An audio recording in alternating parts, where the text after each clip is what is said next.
Hello everybody, thank you and welcome for joining us here in Curve for Data in the ATL featuring Trees Atlanta. My name is Ashley Rockwell and I'm the Data Literacy and Learning Specialist. I'm really excited about today's talk. We've had data in the ATLs in the past and some of you are familiar faces, and so I'm excited that you are back. But today we have Trees Atlanta coming, and I want to tell you a little bit about Trees Atlanta if you don't know about them already. I'm sure some of you are diehard fans and that's why you're here.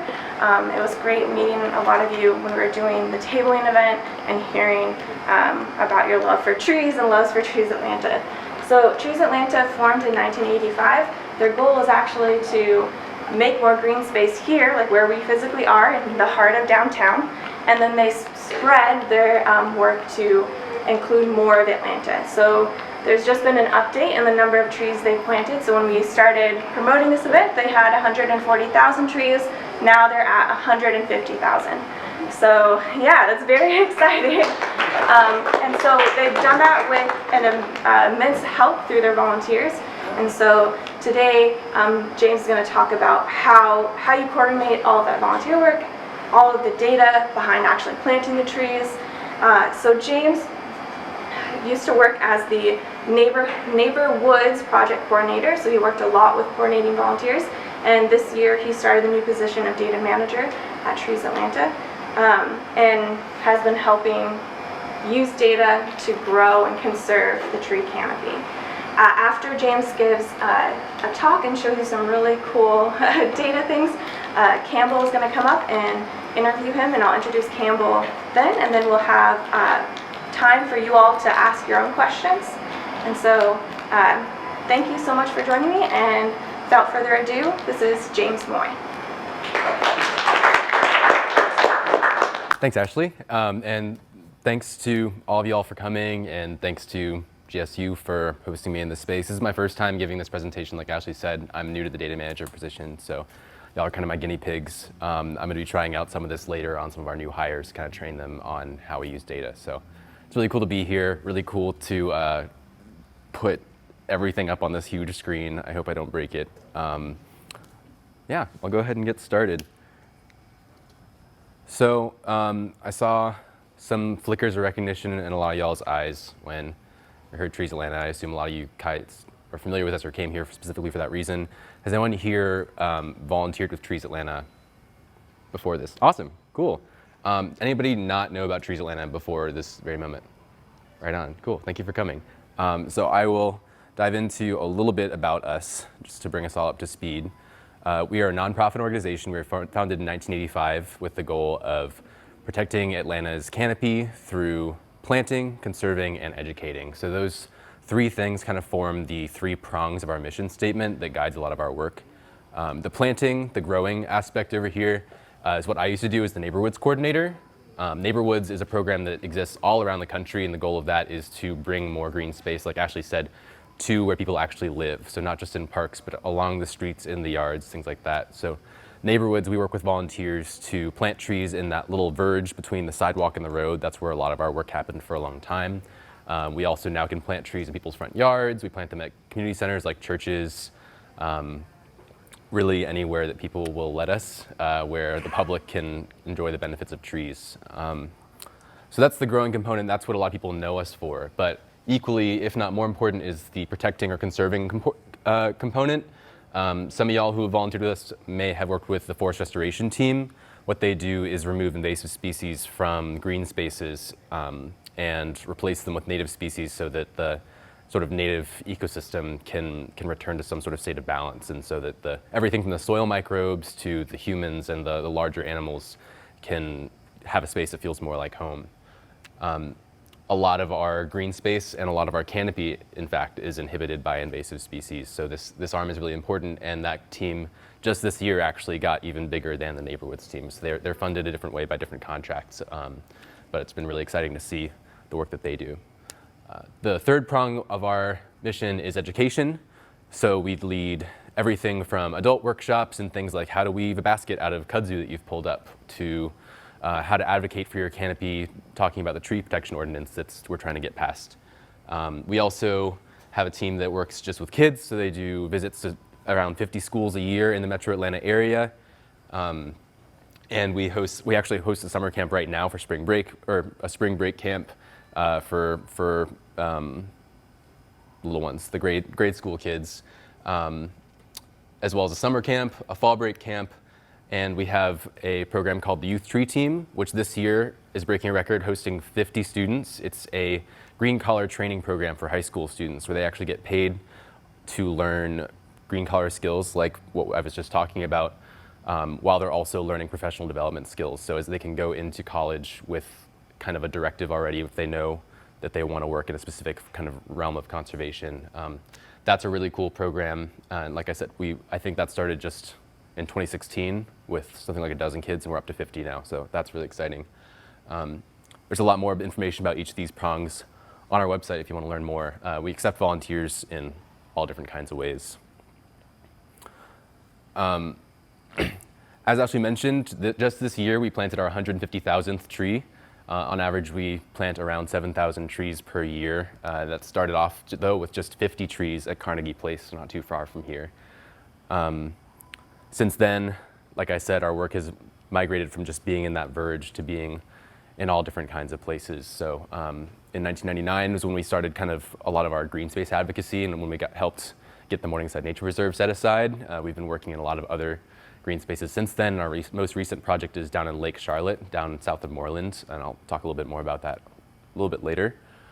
We were part of the massive preparation for hosting the Olympics back in 1996 when we planted 318 trees in Centennial Olympic Park. So a lot of those you can go see now and see what, over 20 years of growth looks like on a tree that we've planted.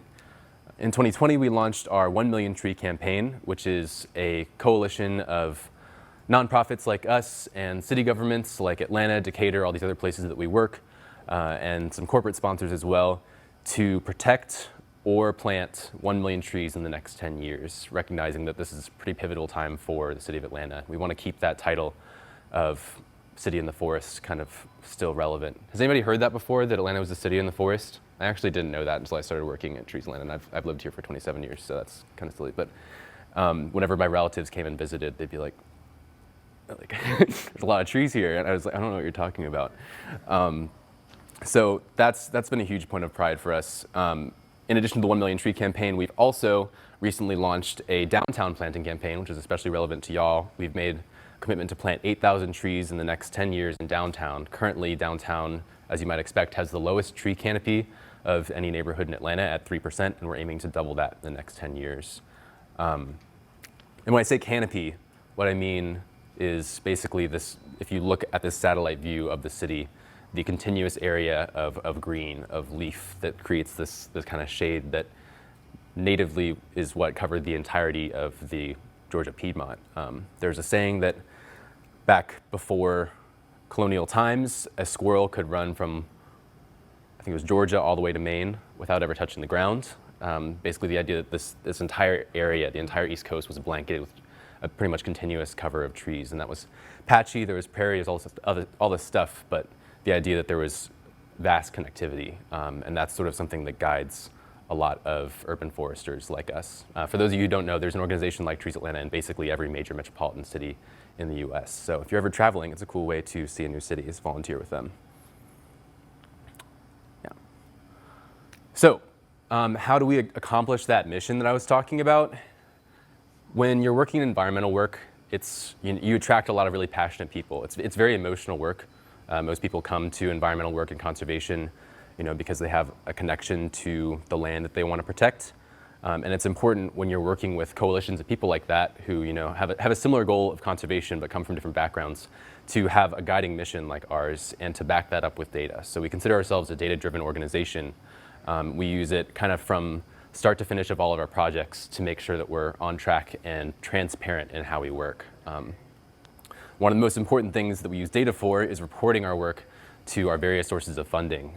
It can be a real struggle for a lot of nonprofits who are just getting off the ground to fund all the projects that they want to get and channel all that energy. Because Trees Atlanta is a pretty well-established nonprofit, we have good name recognition, we're able to apply for a lot of grants and engage a lot of different municipalities and stuff like that. But it's really important when we're using funding from those people that we can come back to them after we've used the money and say, this is exactly what your money did. That's how we got this 4-star Charity Navigator certification. You can see that on our website. That basically just says that, we're an organization that is transparent with how we use the money that we get, which is really important when you're a nonprofit. So that reporting is really important, not just for our funders, but also to the public, also to our donors, because we get a lot of money just from people who are donating out of the goodness of our hearts because they like what we do. So we want to make sure that that is honored. And partners and clients, when we're talking about cities, city governments and things like that, that's a lot of our contracts also come from cities who are basically contracting out their planting work to us. Back in the day, I think back in I want to say it was the 70s, most cities actually had an arborist department, and all that was done in-house. But these days, you'll usually see in most cities that's done by nonprofits like us who work as contractors with the city. So that reporting part is hugely important. That's a big drive for why we have the data programs data systems that we have. In-house, it's also really important. We need to be able to manage this resource that we're creating, that we're protecting. Like I said, 150,000 trees. A squirrel can remember where it buried all of its nuts in the winter, but we have a lot of turnover. So it's when one person leaves, and they've planted 5,000-6,000 trees over the course of their career with Trees Atlanta. If we don't have some way of passing that knowledge off to the next person who replaces them, then that's just gone, and we don't have anybody to come back and check on those trees. So having kind of a central system where all of our employees can put their information is really important for making sure that after these trees get planted, they get taken care of. And if someone calls us up and says, hey, there's something wrong with this tree, I don't know what I'm looking at, we can say, just give me your address, and we can look it up in our system. And immediately we have this whole rap sheet about everything about the tree that they're looking at. So in-house data is equally as important as it is to talking with the outside world. So how do we actually store that data and deal with it? That's where the geographic information systems part comes in. By show of hands, how many people does this phrase mean something to? Sweet. Okay, cool. This did not mean anything to me. I come from a forestry background, so most of the people that I worked with were terrified of this class that we had at college because it was very mathy, very computery. But basically, it's just a big fancy word for computer mapping. It's taking these flat maps and putting all that data in a place where you can manipulate it easier. We do that through the ArcGIS suite. That's just the program that presents our data in different ways. So we use ArcGIS Pro on desktop, and because so much of our work happens in the field, we also use these mobile apps, Field Maps and Survey 123. You'll also hear people talking about things like QGIS, which is an open source version of this program that's a really great option for smaller nonprofits, people who don't have access to the kind of more expensive suite of programs. You can do a lot of the same stuff. So yeah, that's kind of where the magic happens. And when I talk about magic, I'm talking about layers, points, polygons, lines, all of these different things that you can do with data. All of our data is stored in layers, and each of those layers kind of has a different structure, a different rule for how it works. A lot of our data is point data. When I'm talking about point data, I'm talking about an XY coordinate that has a bunch of other information attached to it. So when you think of us, you probably think of, maybe some of you have even seen our online tree inventory where we catalog all the trees that we've gotten logged in our database. Most of that information is an XY coordinate for a tree that's planted somewhere in the ground. In this case, this is our scouting for trees layer, which are trees that are yet to be planted. I mean, these have been planted now, but when you see the triangles in our system, it's usually referring to plans that some coordinator like me in my old job had put on the screen. And we're plugging this information in about what kind of genus, what kind of species we want to put in there, when we think it's going to need to be planted, whether it's been approved yet, what size, neighborhood, all this stuff. What's really cool about GIS is that you can plot points on a map, but you can add almost an infinite amount of information to each of those points. So you can have basically a fact sheet for every single tree you plant, but still have your map be legible.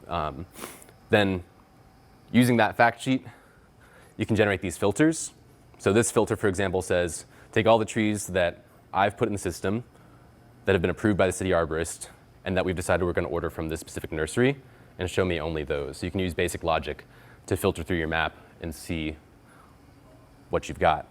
That's really helpful because over here you see this is what our scouting for trees layer looked like when I took this screen cap a few weeks ago. It's absolutely massive. You can't really make any sense of it. Every single one of those points is a tree. It's not very useful to us like that. But you can put this filter in, and it takes it down to just the stuff that matters. So that makes it really easy, for example, for a coordinator like me, because we don't really have, in the neighborhoods team, it's basically you're with the project from start to finish. So it's like you don't just hand it off to someone and then they order the trees for you. It's like you got to do everything. So being able to just quickly draw a little lasso around all these points and select them all, suddenly all those records are highlighted in our table, in our database. I just copy and paste those into an email and send it off to the nursery we work from, and then those trees are going to arrive at our headquarters within a few days. So that streamlines a huge process that under other circumstances would have to be some whole other person's job, basically. So being able to filter our data like this is really, really important, using those attributes. Another thing you can do with those attributes is change the symbology. I know this is probably pretty heavy review for a lot of you guys who have GIS experience, but just to bring us all up to speed, I'm going to kind of go at it from an elementary level, and that's also kind of an opportunity to talk about how specifically we use it. So symbology is a cartographic term for how your data looks on a map, what the rules are for how that shows up. And we can change the symbology to reflect any of those attributes we put in. We can say, show me all of the overstory trees as purple, show me all of the riparian trees or the water-loving bottomland species as green, show me the flowering species as pink, show me the mid-story trees as teal, and suddenly also you have an image of kind of the composition of the canopy that you're about to plant. These are all the trees that we planted in Piedmont Park last year. So I can quickly look at that and see, okay, like I'm doing more canopy replacement in this area with all these big trees. Over here in the Mayor's Grove, they only want dogwood, so I'm doing a flowering tree here. And probably we're dealing with some marshy areas over here because we have more of these green points that represent bottomland species. So that's a really easy, quick way to make these maps suddenly accessible to people who don't necessarily have the ability to, filter through the data or to read the Latin names all the time, right? In this example over here, this is our tree inventory layer. So we have two different layers for the trees that are planned to be planted versus the trees that have been planted.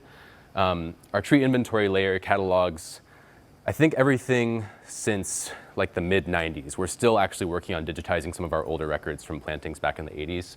But we have about 70,000 trees in our inventory digitally right now. This is actually right where we are.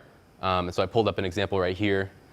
On this layer, the points are symbolized by what year they were planted. So we have our planting seasons are from October to March.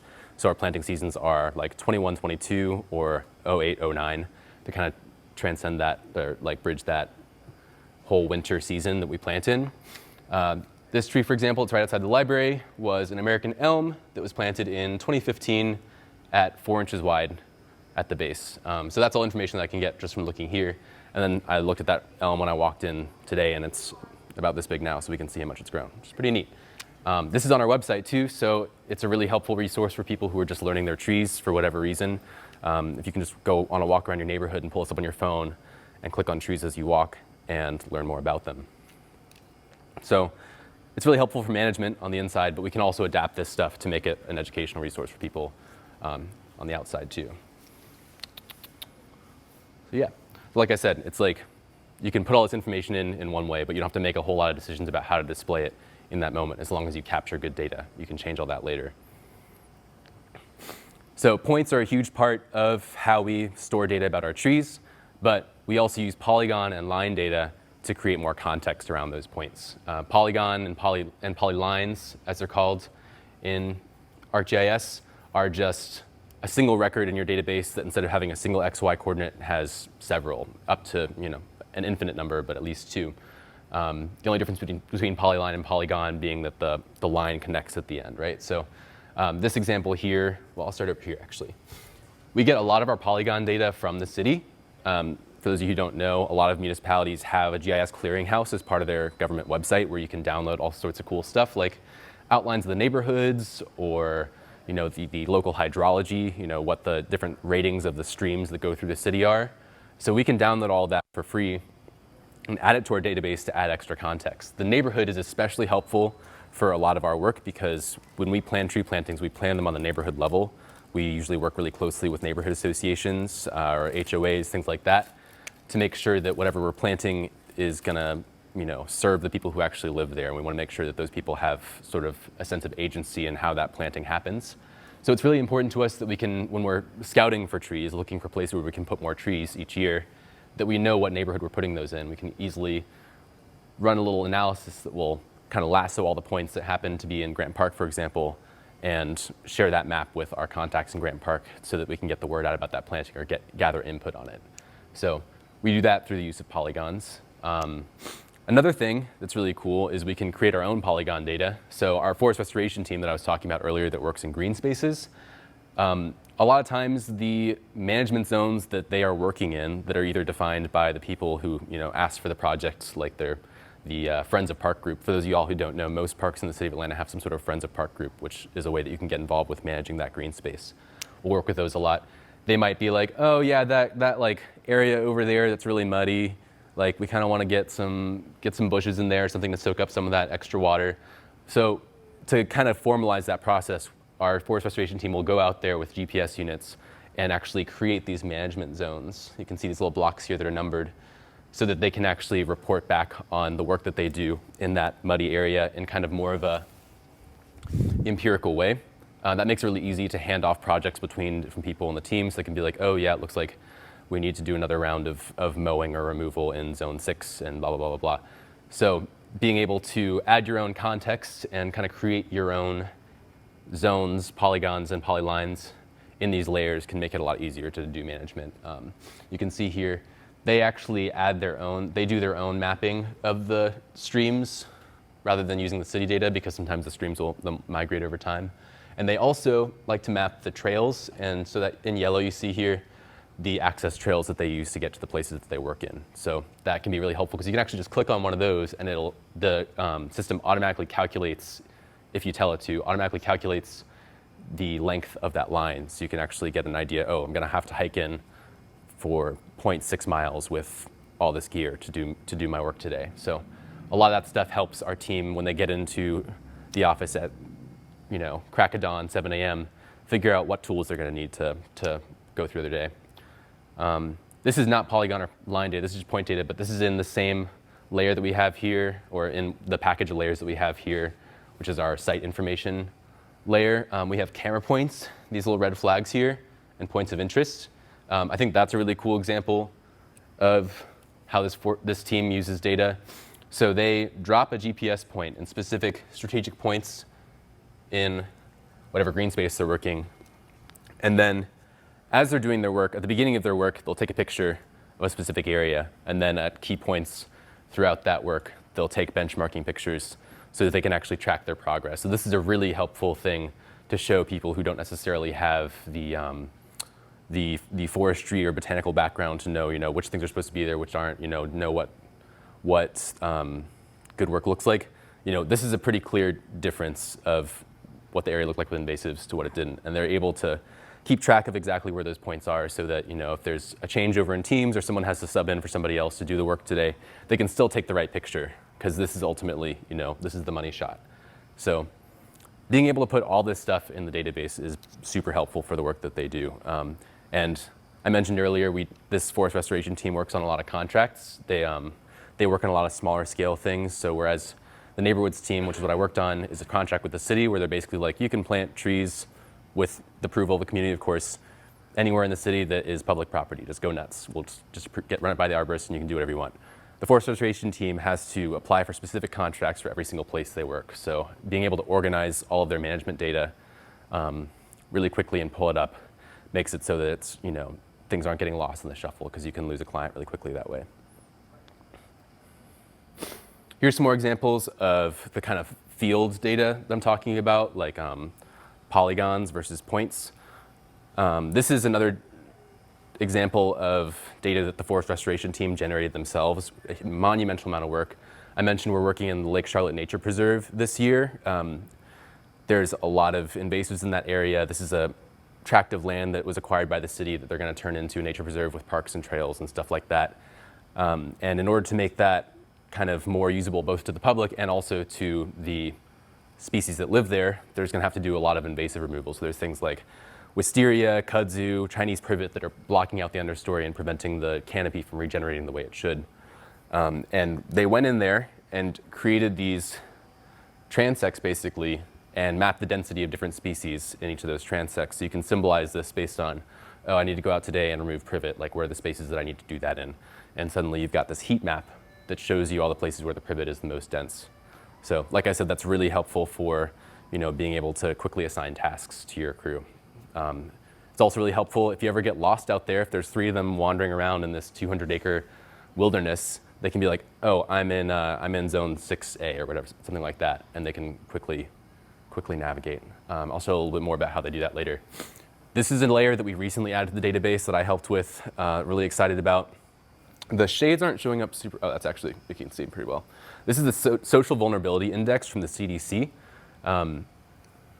We acquired this layer because we wanted to have something in our database that reflected demographic data and reflected the different kinds of communities that live throughout the city. One of the most important things about our work is talking with the people who actually live in the community and coming prepared with questions they may have when you have meetings about the work that you want to do or the work that somebody from the community has requested that you do.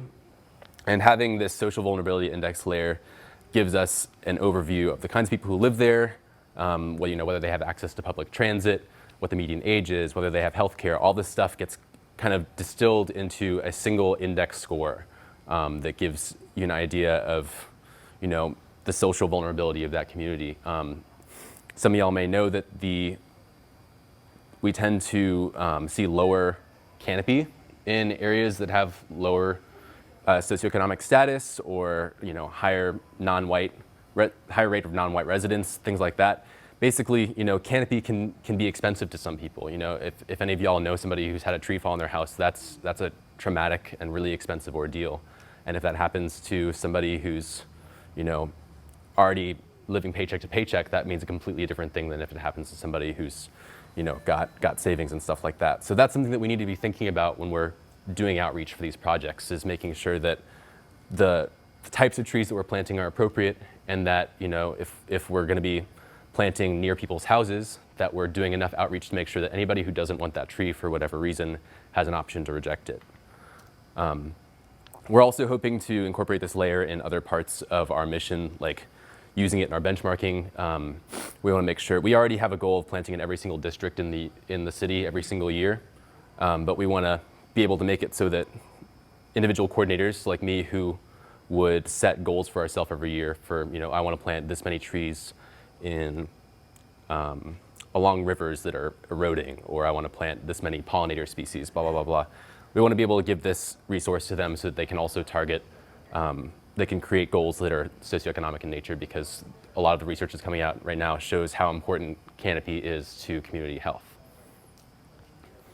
Another layer kind of related to that is really cool. I'll blow this up later a little bit bigger. This is a map of the classified canopy cover of the city of Atlanta back in 2008 from a satellite image. So we can use this to quickly, if we're working with a community member who's, say, in, I don't know, let's say Grant Park again over here, this conspicuous green bubble right here. They can use this, we can quickly do a little lasso here and summarize the information in this area and say, oh, the average canopy cover in Grant Park is 30%, something like that. And they can use that information to, to do outreach to the neighbors. Say, oh, like, take a look at this map, see where your house falls. You want to add a tree? Like, bring your property up to the canopy standard of the rest of the neighborhood. This can be really helpful on that side for like giving your community members the resources to do kind of education and outreach on their own. And it can also be helpful on your side if you're planning these plantings to make sure that you're targeting areas that need more canopy. And then, of course, when you're doing that, if you're just going out and scouting trees without any kind of community contacts, you want to make sure that you're also looking at this layer and flipping to the social vulnerability index, and then also going into our other databases to see what people we've worked with in that neighborhood in the past, so that you can make sure that the work that you're doing is building off of other people's work and that you're acknowledging kind of the lived experience that's in that area. So a lot of these layers are used in concert, is kind of what I'm saying, and being able to flip on those layers and make different maps can show you novel trends in the data that you wouldn't be able to see otherwise. So that's a little bit about the types of data that we use. I mentioned that a lot of our work is in the field. A lot of our data work happens on our phones. We have tablets that our employees can check out, but most of them just like to have something they can pull out quickly on their phone. And Field Maps is a really great app powered by ArcGIS that lets you do just that. So it doesn't have the exact same functionality as ArcGIS Pro, which is the application that a lot of the maps that y'all just saw were shown in. This is kind of a pared down version that's easy to use on the phone, that's helpful for on-the-fly edits. So over here, we can see the phone view of that same inventory layer that shows all the trees that we've got in our database that we've planted in all of history. You can quickly pull that up if you're out in the field and you notice that a tree is not doing so hot, or if a tree's gotten hit by a car or something. And you can tap on the point, quickly see the fact sheet, and then you can scroll down to the status and change that status to vandalized dead, which is what happens if a tree gets killed by escaped goats. More often, vandalized dead applies to things that are hit by cars or people who are intentionally taking a saw to a tree because they just decide they don't like it. But that status, as opposed to regular dead, is a way that we can report back to the city, because the city will pay out of pocket for us to replace any of those trees, no questions asked, versus dead trees from natural causes is something that we fund through a different source. And then having that date information, and then also having an opportunity for the coordinator who notices that to put some notes in there, helps us make decisions about if we're going to replace that tree, what kind of tree replace it with. If before we replace that tree, we need to do some outreach, talk to some people, make sure that someone's going to be a steward for that tree in the future, put some fences around it so that the goats don't go for it. This was in West End. There's a goat herder over there, apparently. So you can do edits on the fly really easily over there. That was our inventory layer. And then over here in our scouting layer, for example, which is what we're using right now because we're still planting some trees, even though our planting season is technically ended, we are going to go ahead and start watering our trees, which is something a lot of our volunteers, I realized recently, don't realize, is that after y'all plant the trees, you dig the hole, put the tree in the ground, detangle the root ball, all this stuff. That's not where the work stops. Around April, May, we send crews out. With basically a 700-gallon water tank on the back of their truck, and they water every single one of those trees every 2 weeks. So we use the scouting for trees layer to find all the trees that have been planted, because after you plant a tree, you just mark it as planted or field verified, and then that puts it in a different map in our system. And then you can go in this app, click on any of those points, and then ask for directions, and that'll automatically open up the directions in whatever navigation map you use. There's also a really handy function called Compass, where you can just, if you're in like a forest and there's no streets or anything to orient yourself, you can just open that up and you can literally just look at your screen and just like kind of follow it like that, and then all of a sudden you're at the tree, which is pretty neat.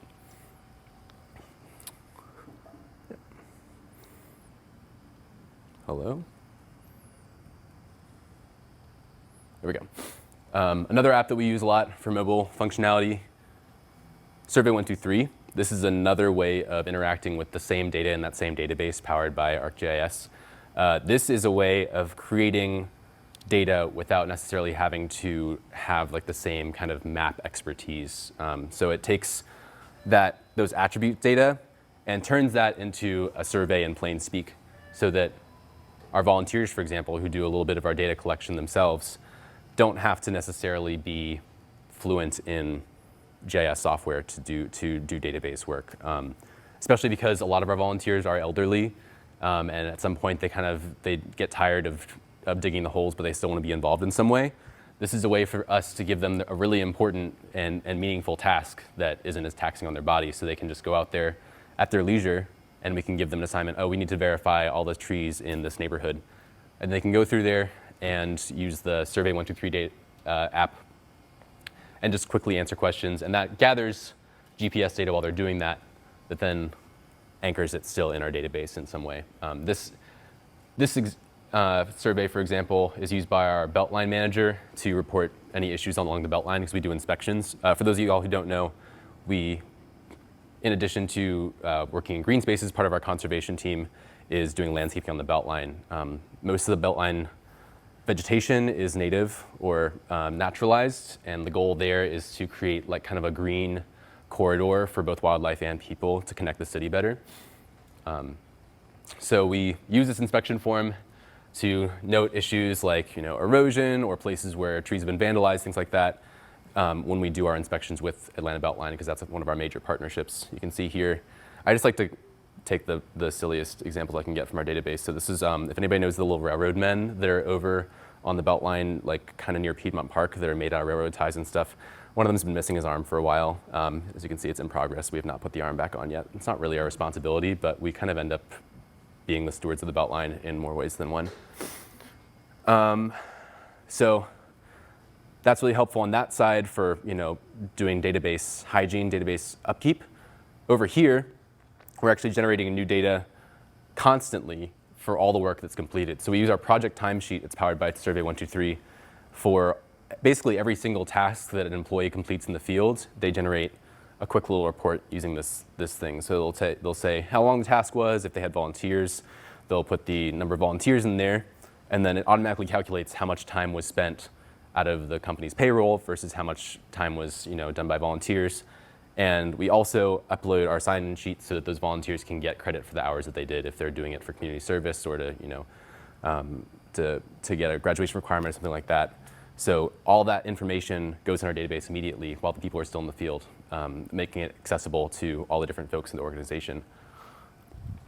What's really nice about that is it's a very simple survey when you first open it, but the more questions you answer, the more it'll ask depending on what kind of work you're doing. So if you say, for example, in one of the rare instances that we have to apply pesticides, it'll prompt you for all this information so that we can report that information correctly to the people who monitor pesticide use. So we can actually draw a polygon here for if we broadcast spray on kudzu, for example. We can actually do a quick calculation on how much pesticide was used in that area. We log that to make sure that we're not overloading that area or anything like that. So back on the desk, a manager can really easily, someone can call us up and within seconds we can have answers to any of these questions. How much of the man hours that have been paid for by the city have been used in Lake Charlotte on this specific thing? We can really quickly have an answer to that. How many volunteers were involved in this neighborhood? What's, like I said, the volume of a chemical that we had to use? So being able to kind of quickly pull those reports and again, generate queries that use basic logic, we can learn a lot about the work that otherwise would have required a lot of sifting through papers. So that was the geographic data, which I'm imagining most of y'all were here for. But we have a lot of other databases too. When people think of us, they think of us planting trees and stuff like that. But a lot of the data that we need to keep track of is about people. There are community contacts, our volunteers, our donors, our corporate partners, things like that. As a nonprofit, there's a fair bit of turnover in our organization. A lot of people are young like me, and this is their first job out of college, and they don't necessarily stick around for that long because nonprofits don't really pay that well. So we have to be able to make sure that that knowledge carries over from employee to employee. Some of our volunteers have been volunteering literally since the 90s, longer than a lot of the employees have been alive. And so being able to keep tabs on who those people are, what they like to do, stuff like that, make sure that we keep that relationship a happy one. Because a volunteer that feels like their work is important and feels like their time is respected will go on to do a lot of great work and become an advocate, not just for our organization, but also just for the Canopy in general. So it's really, really important for mobilizing our volunteers and quickly, you can quickly pull up a record of the places the volunteers worked or, how many hours they've worked or any special needs that they have using Salesforce. This is if you've ever volunteered with us, you've probably signed up through Salesforce and not realized it because there's a little plugin on our website that quickly gathers your email, your name, and if you had preferences that you put in there, it'll record those. And then every time you volunteer with us, that is all attached to your email so that we can pull up your information. Or if you call us and you're like, I need a volunteer certification for my advisor yesterday, we can quickly pull up all the stuff that you've done. So yeah, we use that for volunteers. And we also use it for our donors, which is really important relationships we have to maintain. People who are donating, sometimes, whether it's $10 a year or several $1,000s a year, we can quickly draft emails that target different people. For example, right now we're kind of trying to generate some buzz about our Root Ball, which is our annual fundraising gala. And we want to make sure that all the people that bought the VIP pass last year have the opportunity to, again, we can quickly pull a report from Salesforce using that. So rather than in GIS, where the thing that kind of anchors things in your database and allows you to create relationships is a GPS point, in Salesforce, it's usually something like an email or just like a code. But ultimately, it's the same idea of creating connected databases. A lot of our work also on the crew level is just done in the Google Suite because that's the most kind of user-friendly and intuitive set of tools that we can use, and it's also really easy to use on your phone. So between employees and also like our community contacts, sometimes we'll take all the stuff out of Salesforce and out of GIS and put it into a Google document or as presentation. This slide is done in Google Slides, something that we know is going to be pretty widely accessible and easy to use. So, yeah. Salesforce is also really helpful and Google really, both of them are really helpful for organizing your task and workflows so that you can make sure that all of the steps that you need to do in something like community outreach are performed. So you can take a task on Salesforce and mark it as, oh, I've done the flyering for this neighborhood, so now everybody knows that this project's going to happen. The next step I need to do now is to go to the city arborist. It gives you really easy tasks so that everybody, regardless of their experience in that job, has kind of the same basic path they take through organizing projects, which is making sure that people don't get left out of conversations. So I just talked a lot about how great all this data is, but very quickly on the job I learned, and also this is something that you probably cover in most GIS classes or cartography classes, is that data alone is not enough to make a decision by. We're a data-driven organization, but that data is sort of a shortcut to talking about people's lived experiences. And it's especially important when you're planting in people's communities and you're working really close to their homes, because on the scale that we're working on 7,000 trees, if one tree is planted poorly, we had a volunteer one time who put the tree in the pot in the ground and then put the dirt back over it, and people didn't realize right away. To us, that's just one tree. It's kind of not, it's not going to impact the entire mission if that one tree doesn't survive. But to the person who lives there, that's the tree. That tree could live to be 30, 40 years old. It has a lot of potential there to create shade and beauty and positive experiences for that person. But it also has the potential to cost them a lot of money or just look really ugly.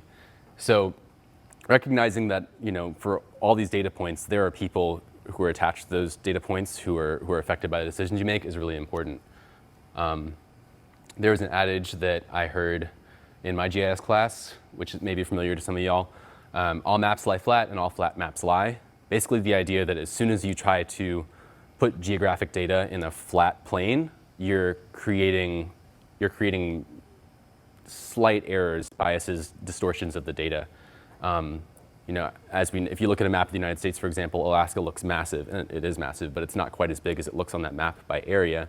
When you're projecting a round thing onto a flat surface, you have to make some changes to that data to make it fit. And most of the time, that's not a huge deal. A good map takes that stuff into account, and if you're calculating things like landmass, you're not going to use a different projection so that you don't distort that as much. But it's just something that's really important to think about. Really, anytime you're interpreting data or manipulating data or presenting data, it's good to take a moment and kind of check in and look at the history of that data, what was chosen to incorporate, how they were chosen, what choices went into how it was presented, so that you're not presenting a misleading picture. Where should I go next? This is the problem with 3 screens. It's my stuff's all over the place. Okay, yeah, I'll go over here. Has anyone seen this pyramid before? I really like this because it's kind of helpful. As Trees Atlanta is one of my first jobs out of college, and kind of understanding where things get handed off in jobs where you're working with teams. It's really helpful to conceptualize this because one person will be holding data. They'll be holding zeros and ones and numbers and X, Y coordinates and things like that. And when you're handing that off to somebody else, or when anybody else is looking at that data, it becomes information. These transitions from data to kind of more meaningful knowledge happen, at the interpretation level. So going from, this example of the stoplight, we have a car, for example, maybe a self-driving car, for example, sees red. I don't know what all that is. But that turns into, through some sort of computation, turns into, there's a stoplight in this area, it's turning red. Then from that doesn't immediately make a decision in a computer, right? That needs to go through another level of processing to see that red means stop, and we are driving and we're going towards that, right? And then the wisdom, kind of the applied version of all of that, is making a decision based off of that. So where was I going with this? Yeah, basically taking this information and making sure that the people who you're working with, are making a decision based off of the right tier of this pyramid. If you're working with an expert in the conservation field, maybe you'll present a less pared down version. If you're working with just a community member who's really passionate about trees but doesn't know a whole lot, you're going to scale it up to a different level. Thinking about what form your data is in, who's looked at it, and what steps have been made to change it or interpret it are always really important. I'm not going to go into this too much, but I think this is a really cool reading. It's called The Agency of Mapping by James Corner. Just kind of very lofty theoretical kind of speculation about what the role of mapping is. It's kind of made in response to some of the stuff I was talking about in cartographic concepts about the potential for data to be misinterpreted and how that can have effects down the line. So that's a very kind of like optimistic reading, talking about taking these different layers in and interpreting them. What that's in response to is really this movement of recognizing the harm that can be done by poorly interpreted data. Does anybody recognize this map or have an idea of what this is? Redlining? Right. So in a lot of cities in the 1940s, the Homeowner Loan Corporation created these data sets. Well, they were maps. I guess they're just maps at the time. This is in 1938. So just on paper, that classified different parts of the city as different kind of like suitability or appropriateness levels for receiving home loans. So if you lived in certain areas of the city, just because of the people that you lived around or the things like the amount of green space, suddenly you were more or less qualified to receive a loan. So that had really tragic consequences for a lot of people because some of that information was literally based on race. So these people who were making these maps were going through, and you could just look at this map and be like, oh, okay, downtown bad, Buckhead good, Druid Hills blue, whatever that means. You can look at a map and just assume that it's unbiased because it looks like a kind of objective, data view. But a lot of judgments went into making this map. The thing that this map is actually symbolized by color includes, whether the residents were majority black or majority Jewish. And people who lived in those areas, consequently, down the line, had a harder time receiving loans to buy houses, which translated to lower rates of home ownership, because homes are one of the ways that we accumulate wealth. So the descendants of these people were still struggling with the same issues, which of course exacerbated the whole problem that this system was made to theoretically address, which is that some areas people don't want to live in. So it's really important when you're looking at a map or when you're making a map to make sure that the data that you have, there are hands that have touched it, thinking about what the motivations are behind those. In addition, you can look at a map, see these things were included, but there's choices that go into excluding data to make a map legible. Like I was mentioning earlier, a map isn't helpful if it has all the information on it all the time. And you can, if things are selectively excluded, or simple things like the symbology, like if you make something red just because it's an eye-catching color, that can mean certain things to certain people. So there's a lot of judgments that go into making this supposedly kind of objective representation of information. This is something that my director said on one of my first days at work as a data manager, which really stuck with me. She was like, perfect is not the goal. We're trying to get to 90%. What she meant by that is that you shouldn't get lost in the sauce trying to make your database perfect, trying to get rid of all the errors, trying to make every single process that you do happen completely in the computer, right? The whole point of this, the reason that a lot of us at the organization have jobs is because a computer can't do what we do. So knowing when it's time to take a process out of the computer out of the database and make that a conversation between people is really important. You can automate a lot of stuff, but there's some things at the end of the day, it just needs to be someone going down a list and being, making a decision as a human being. Not all of the information that you're going to want to capture is going to fit neatly in your database, and it probably shouldn't. Does anybody recognize that guy? I don't know if I'm dating myself by putting in there. Okay, cool. This guy in the cartoon, he lived in a little computer screen, and I think you like never actually saw him. He was just always in a little screen or on a little tablet. And I felt like that guy for like the first couple weeks that I started, until I realized that I could still go out and get field experience and look at things. And I make sure to impress that upon all the people who are using our data to actually make planting decisions that, especially in the pandemic, when a lot of us were not seeing anybody face to face, or even seeing our sites face to face for several weeks at a time. It's really important, even though you can go on Google Maps Street View, and I did for 2-3 months when we were really heavily locked down, and was just going through Street View being like, oh, that looks like a good spot. Oh, that looks like a good spot. Just adding these data points in from my little cubicle. Before you go any further than that, it's still really important to get boots on the ground, because there's so many different things that you can't capture just by looking through a screen. Another thing that has been a goal is making sure that the people on our team who are gathering this data, so the people who are out in the field using their little tablets to put stuff in, feel like that data means something. Not just that it's like adding to this database for the sake of having a pretty database where people can look at the pictures, but actually feeling like what they're doing has an impact on the survivability of those trees down the road, and also feeling that that data can serve them. So one of the things we're doing is making a dashboard so that our field techs can, at the end of the season, if they're applying for another job, quickly pull a report that says, oh, now I have this many hours of experience doing this kind of removal, or this kind of plant ID, or so-and-so.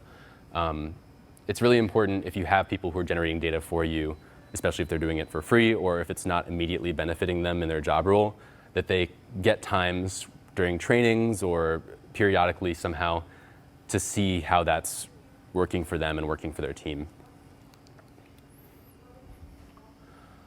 So yeah, that is an overview. I know I didn't spend much time on the non-GIS part. I wanted to just leave some time here to kind of fidget with some of the cool tools that we've used that central database to create.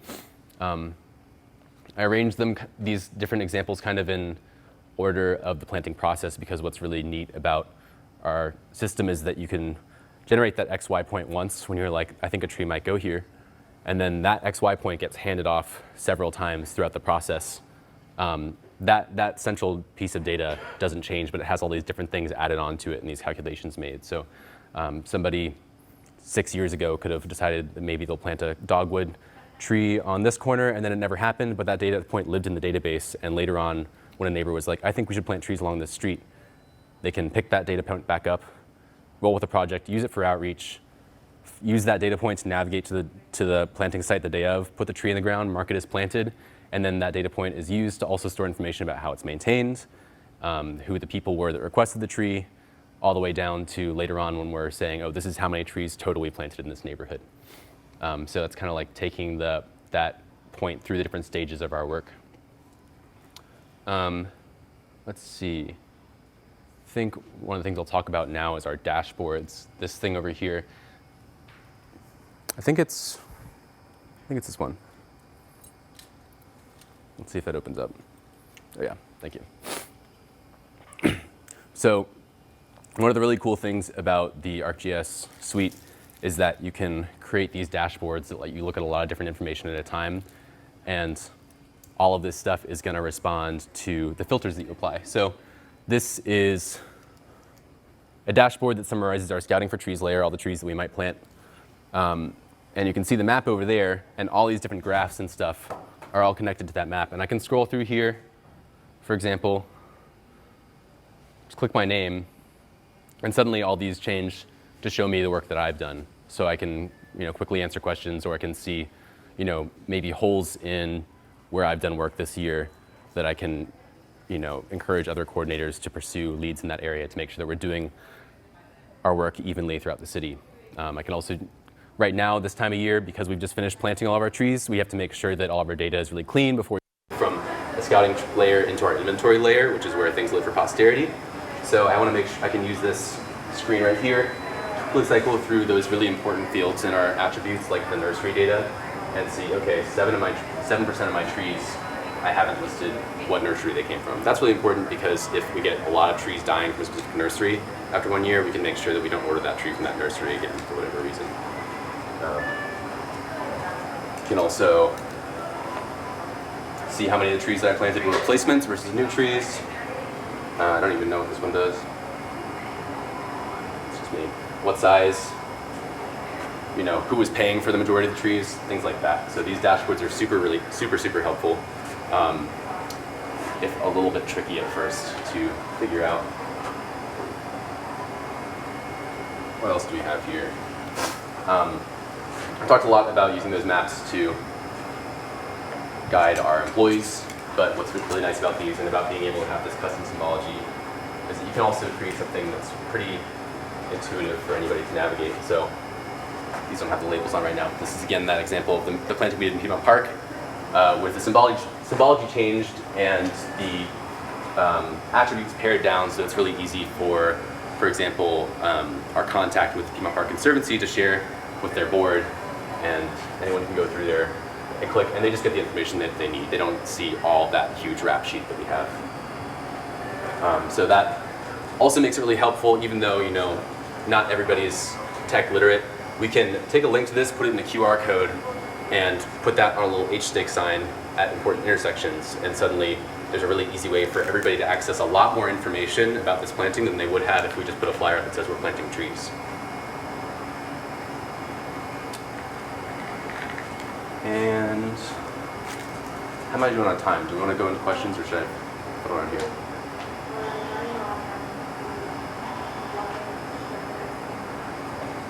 Okay, I'll do one more here, and then maybe we can take a break for questions. Oh, yeah, let's take this one. So this is that Canopy map that I talked about earlier that was made with satellite data from 2008. This was done by the Geospatial Department at Georgia Tech. Oh my god, where are we? Cool. What? That's not what that is. Try that again. There we go. So, the way that this was made was by taking a satellite image of Atlanta from 2008 and training an AI basically to go pixel by pixel that image and decide what percentage of each pixel was made up by leaf, by vegetation. So part of the procedure for that was actually going out in person and using this little device that has a grid on it. It's got like an inverted mirror and a grid on it, and you can just hold it under a canopy and count the number of squares in that grid that are green versus that you can see sky through. And you do that a couple of times and reference those points with the pixel on the map.